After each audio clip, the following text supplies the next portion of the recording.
Ya, kita beralih ke informasi lain pemirsa. Kapus Penkum Kejaksaan Agung membenarkan tersangka Febri Adriansyah, ex Jampitsus sudah dipanggil untuk diperiksa. Pasca ditetapkan sebagai tersangka, Anang Supriyatna juga membuka peluang adanya penggeledahan di rumah Febri Adriansyah yang berlokasi di Jakarta Selatan oleh penyidik. Memang benar hari ini penyerahan dokumen, baik itu dokumen terkait barang bukti cetak ataupun elektronik, juga emas dan uang, baik itu uang rupiah dan mata uang asing, juga tersangka saudara DR, dan juga administrasi penetapan sprindik dan penetapan tersangka atas nama FA. Dan di saat bersamaan juga penyidik Kejaksaan Agung telah memanggil saudara FA untuk diperiksa sebagai tersangka.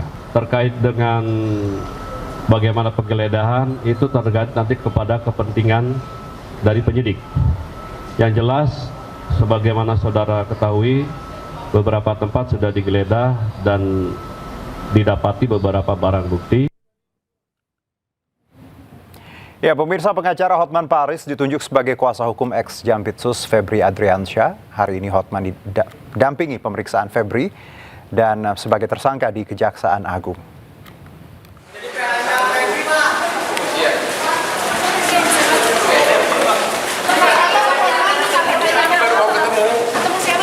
Pengacara Hotman Paris Hutapea telah ditunjuk sebagai kuasa hukum mantan Jaksa Agung Muda bidang tindak pidana khusus Febri Adriansyah.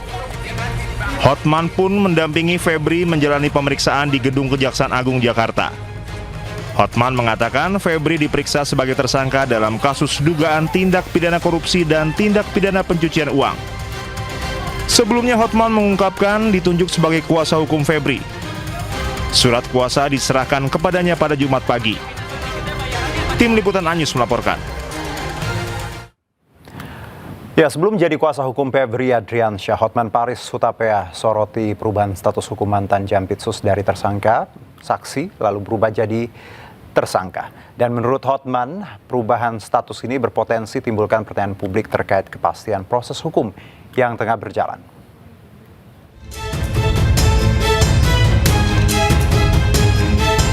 Dalam satu hari, status hukum ex Jampitsus Febri Adriansyah berubah sebanyak 2 kali. Dari tersangka menjadi saksi, lalu diralat kembali jadi tersangka lagi. Rabu sore, Kejagung menerbitkan 3 sprindik baru dan mengumumkan status Febri Adriansyah sebagai saksi. Hal ini jelas berbeda dari Polri yang menetapkan status Febri Adriansyah sebagai tersangka pada 11 Juli lalu. Tidak gugur, tapi kan kita sprindik dulu, terbit. Tidak gugur, yang penting kita terima dulu, kita pelajari semua. Berarti berdasarkan sprindik yang dikeluarkan Kejagung artinya dalam pertimbangan kita termasuk sprindik dari Polri. Orang dan sprindik dari Polri. Untuk sprindik yang dikeluarkan Kejagung artinya 2 orang itu masih saksi? Iya, diantaranya sebut oknum salah satu negara. Hanya berselang beberapa jam setelahnya, Kejagung pun meralat pernyataannya terkait status Febri. Dalam siaran pers resmi, Kejagung menyebut status Febri masih sebagai tersangka. Berubah-ubahnya status hukum ex Jampitsus Febri Adriansyah ini pun mengundang kritik tajam pengacara kondang Hotman Paris. Melalui unggahan di akun Instagram pribadinya, Hotman pun mengaku heran dengan dinamika penangkapan perkara tersebut. Pernyataan Hotman ini langsung jadi perhatian warganet dan memicu berbagai tanggapan di media sosial. Tim Liputan iNews melaporkan.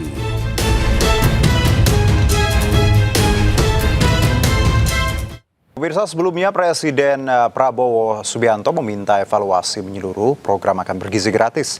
Prabowo dengan tegas menekankan setiap program prioritas negara harus dijalankan secara disiplin, tepat sasaran, dan bebas dari segala bentuk penyimpangan.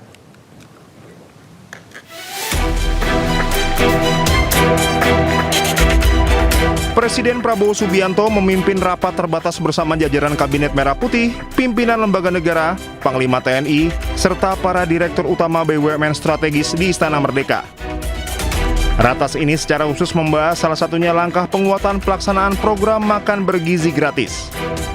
Dalam rapat ini, Presiden Prabowo juga menegaskan penertiban praktik penyelenggaraan Satuan Pelayanan Pemenuhan Gizi atau SPPG nakal.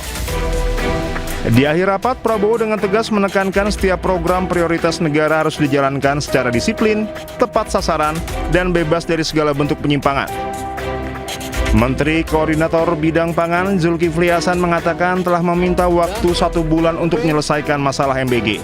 Ya, jadi saudara, nomor 2 tadi mengenai MBG akan menyelesaikan persoalan-persoalan yang selama ini menjadi hambatan atau penyalahgunaan. Kami minta waktu 1 bulan, ya, 1 bulan lagi, 1 bulan untuk menyelesaikan, merapikan. Setelah itu langkah-langkah berikutnya kami akan laporkan Bapak Presiden untuk nanti diputuskan, diberi arahan seperti apa keputusan akhirnya. Juhas mengungkapkan pemerintah telah memetakan sejumlah kendala dalam pelaksanaan program MBG. Di antaranya penyalahgunaan program, penetapan titik penerima manfaat, hingga ketersediaan satuan pelayanan pemenuhan gizi untuk mendukung pelaksanaan penyaluran MBG di sejumlah daerah. Pembenahan tersebut merupakan bagian dari komitmen pemerintah memperkuat tata kelola program MBG sehingga pelaksanaannya semakin efektif, transparan, dan mampu menjangkau seluruh penerima manfaat sesuai tujuan program. Tim Liputan Anyus melaporkan. Ya, sementara itu Wakil Kepala Badan Gizi Nasional Agustina Arumsari mengungkap pemerintah tengah mengkaji ulang penerima manfaat program makan bergizi gratis.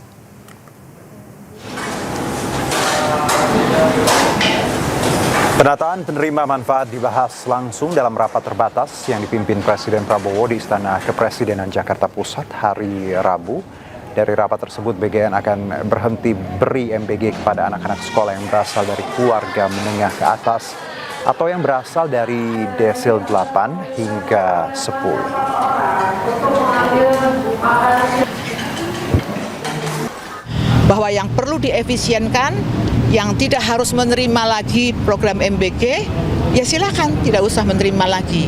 Tetapi mereka yang berada di desil yang di bawah, di daerah yang tertinggal, di daerah yang memang prevalensi stuntingnya tinggi dan sebagainya, silakan diberikan. Bahkan beliau mengatakan apakah 15.000 itu memang juga cukup. Silakan kaji. Jika memang tidak cukup, berapa angkanya? Itu pesan-pesan secara umum lah. Tapi poinnya menurut saya itu hal yang sangat baik. Arahan yang sangat jelas untuk kami kemudian nanti bekerja melakukan pembenahan. Mahasiswa berunjuk rasa di kawasan Patung Kuda, Jakarta. Massa yang datang membawa 3 tuntutan, salah satunya menuntut evaluasi program MBG. Kami teman-teman dari WC dianggap oleh negara. Bagaimana mungkin? Apakah kalian sedih melihat itu? Ratusan mahasiswa dari berbagai elemen berunjuk rasa di dekat Monumen Patung Kuda Menteng, Jakarta Pusat. Dalam aksinya mereka membawa 3 tuntutan kepada pemerintah, seperti pembenahan sistem tata negara, penyelamatan sektor pendidikan, serta penguatan kedaulatan masyarakat sipil. Massa juga menuntut adanya evaluasi program MBG yang syarat akan banyak korupsi. Ya terpaksa beli Pertamax juga. Jadi ya krisis-krisis yang bertumpuk-tumpuk ini dan harga biaya hidupnya itu naik ya. Jadi kayak makan itu aja sulit buat banyak orang. Itu kenapa banyak sekali yang kayak namanya stunting dan sebagaimananya. Walaupun udah ada program MBG yang katanya bagus kayak gitu, tapi kenyataannya enggak. Program MBG itu banyak buruknya. Karena walaupun itu adalah program yang memang terdengar sosialis, tapi inti dari program MBG adalah ya korupsi.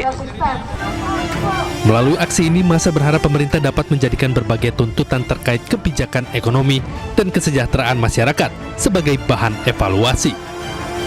Dari Jakarta, Jen Cahyani, Damaru Caksono, iNews melaporkan.